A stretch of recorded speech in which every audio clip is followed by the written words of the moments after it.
Ya kwanza tutakulisha Mungu shukrani kwa uwezo wa kusafiri vyema kutoka Dar es Salaam na kufika hapa Manyara mjini Babati kwa mechi letu la nusu finali dhidi ya Simba.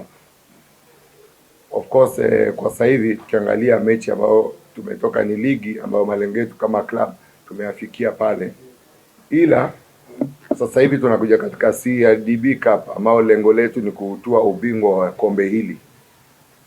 Of course ni semi final, na semi final kuwa nataka kupongeza wachezaji wangu katika kufika hii stage kwa sababu ni tiketi moja kuingia katika finali. So matayarisho yetu na mawazo yetu yako katika kuweza ku go through katika finali. Hayo ndo mambo na maandalizi na mawazo yetu ambayo yako kulingana na jinsi ambavyo timu langu linacheza kwa mechi tangu msimu wa pili, yani second leg, na katika zile mechi ambazo zimepita za CRDB Cup tumeimpose mechi letu kwa mpinzani wetu, na expect the same kutoka kwa wachezaji wangu, kwa sababu saizi in terms of kimbinu, confidence ya wachezaji wangu na in terms of vile tunataka kucheza mchezo wetu kama Singida Black Stars, ndio expectation yangu kwa mechi ya kesho.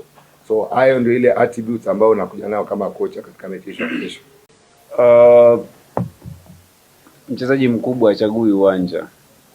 Yawezekana tusingeutumia pia kwenye mechi za kirafiki, lakini kwenye mchezo tungeutumia. Kikubwa ni kuwa tuko tayari kwa ajili ya mechi. Aidha tumeutumia uwanja au hatujautumia, tuko tayari kwa ajili ya mechi na tuko tayari kwa ajili ya ushindi.